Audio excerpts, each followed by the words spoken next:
Mga pedestrian nga nabungguan sang salakyan sa Iloilo City naglabot na sa 33 subong nga tuig.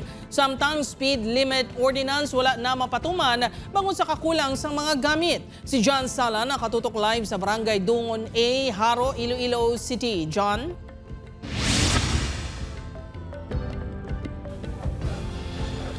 Jared Sino sa Iloilo City Police Office, human error ang kalabanan sa rason sa mga aksidente sa dalanon sa syudad sang Iloilo. Kagabangod ini sa wala pagtuman sang pila ka mga motorista sa mga traffic rules, lakip na ang speed limit ordinance. Nagapabilin sa intensive care unit sa St. Paul's Hospital ang babae nga nabungguan sa motorsiklo samtang nagatabok sa pedestrian lane sa Barangay Dungon A, Haro. Nakaaguminis ang pila sa ulo kag kamot. Nagligad si Mana ginbawian sang kabuhi ang college student sa ospital sang nabungguan sa ambulansya sang PRO6 samtang nagatabok man ini sa dalan sa Barangay Dungon B, Haro, Iloilo City sang Hunyo 4. Kabahin ng duwa sa 33 tanan ka mga individual nga nabungguan samtang nagatabok sa dalan sa Iloilo City. Santo sa datos sang Traffic Enforcement Unit sang ICPO. Nagagawa man sa investigasyon nga human error ang kalabanan sa rason bangod sa wala pagtuman sa nagkalain-lain nga traffic rules sa syudad ilabi ng speed limit ordinance. Majority is human error or human factor nga may mahimo gid kita para nga mapanubo naton or mapamitigate naton ang effect.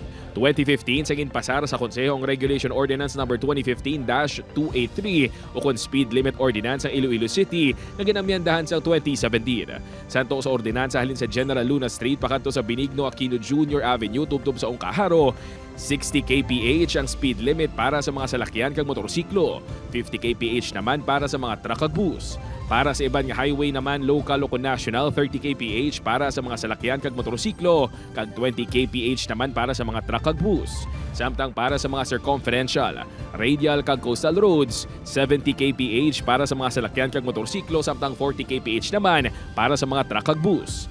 Aminado si Iloilo City Councilor Cedfrey Cabaluna, chairman sang Committee on Transportation nga wala na napatuman sang striktong speed limit ordinance bangod sa kakulang sa mga gamit.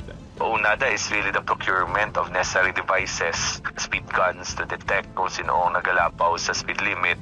In other places here in the country, may araman sila mga video cameras, CCTVs that will detect kung nagalapaw ka sa speed limit.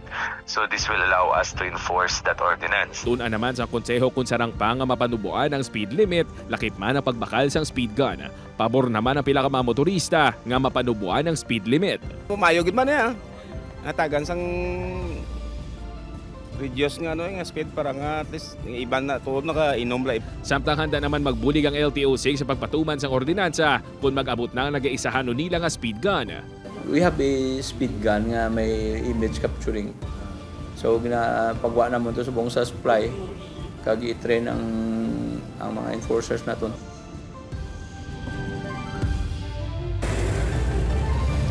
Jared, magluwas sa pagpatuman sa speed limit ordinance, isa man sa mga solusyon nga nakitaan sa otoridad amo ang pagpasangkad sa pagpatuman man sa education campaign na tuhoy sa road safety.